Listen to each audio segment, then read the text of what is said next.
Suchek and I have been driving for the last 6 years with Bentley. Today I would like to show you how to drive the Continental GT3 in a very special way. We are going to do it with my racing simulator. In the real world, I race for K-Pax Racing. In the sim world, I race for K-Pax Racing by Sirio. There is a lot of things in common between the two, so let's take a look. Once we're in the car, suited and booted, we take around 5 minutes to get in the zone. When we get the okay from the engineer, we select first gear, we drive out of the pits with the pit limiter on, and once we cross the line, we take the pit limiter off. At this moment, we check in the dashboard that tire temperatures and tire pressures are correct, and we also give our engineer a radio check all around the track. So we press the button for the radio check, can you copy me? Turn 2. In GT3 cars, we change gears with a paddle shift. We select the left paddle shift to go down the gears and the right paddle shift to go up the gears. In fact, the paddle shift of the Bentley Continental GT3 are taken from the Bentley Mulsanne as they go through a 24-hour race with no problem. The Continental GT3 actually doesn't have a clutch, as we use auto clutch to get started. This means that we select first gear, we just apply some throttle and release the brake, and the car, once we press a button, will then automatically launch. For braking, you can either left foot brake like I do, or you can use the right foot to brake. Most of the GT3 drivers, like me, we come from the single-seater world where we use the left foot to brake.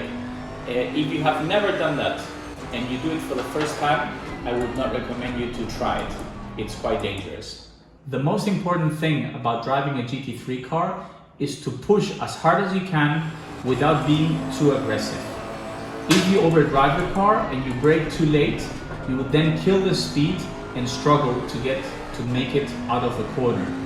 Therefore, you need to be smooth and understand the different weights and behaviors of the car in order to get to the apex, go on throttle, open the throttle, and get the best exit out of the corner possible.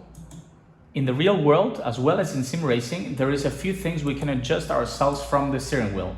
For instance, traction control to avoid the wheel spinning going out of the corners, ABS, the anti-lock system we can also regulate from the steering wheel with this switch here.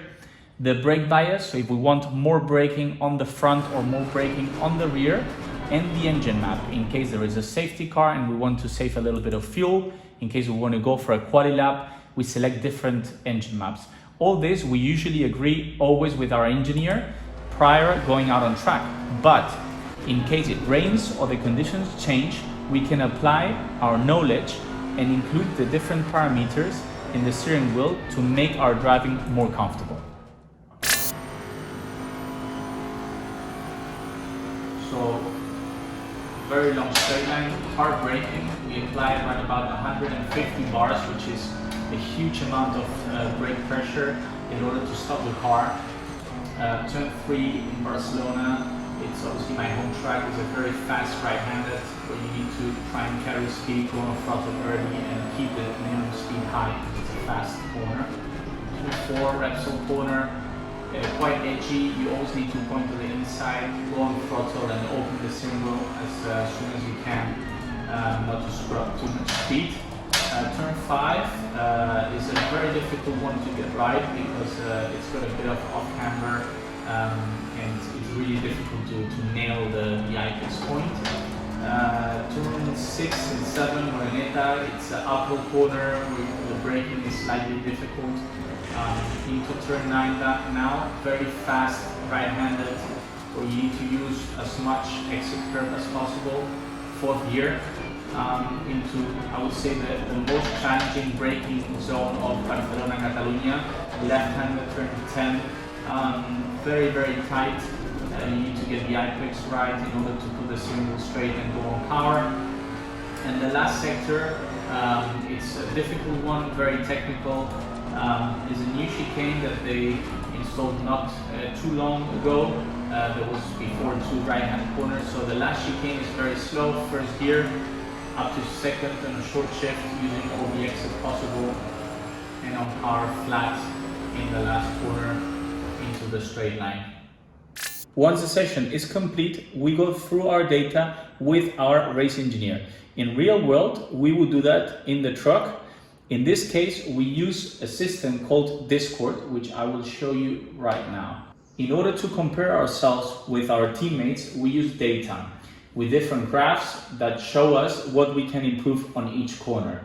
In the sim racing, it's no different. We use a system called Motec, and instead of comparing ourselves with our real world teammates, I have professional teammates who are sim racers that I can compare with to see where I'm losing time compared to them.